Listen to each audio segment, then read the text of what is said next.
зиёда аз 40 нафар дар саррофии марбут ба Казкоммерсбанк барои гирифтани доллар навбат мепоянд. онҳо тоҷирону корафтодаҳоянд ва бархе ҳам барвақттар омадаанд.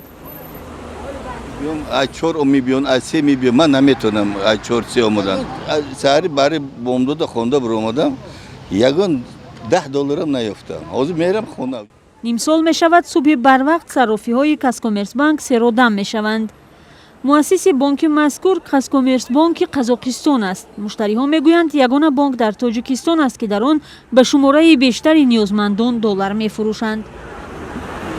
ҳозир ай берун мумкин нест харидани хе мегам метарсем намегирам алишни ай даст метарсам намегирам корум ақиб мезанам канешна. ду ҳафтаи ахир қурби доллар дар Тоҷикистон масъалаи доғ шуд. дар бозори ғайрирасмӣ ки вуҷуди онро давлати Тоҷикистон рад мекунад $100 то 1000 сомонӣ боло рафтааст.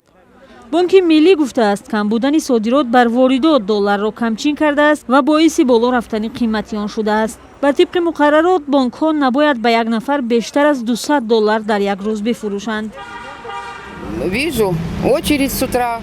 онҳо бояд мол биёранд, тоҷиранд. албатта барои онҳо мушкил аст.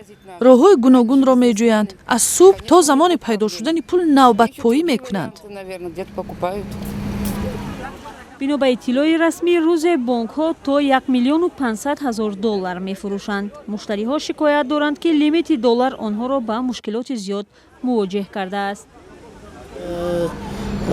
якум ки доллар нест пештар дар ҳар ҷо имкон буд ки ҳалиш кардан ҳозир аз ҷош ҳалиш мекунад. фақат як дар банк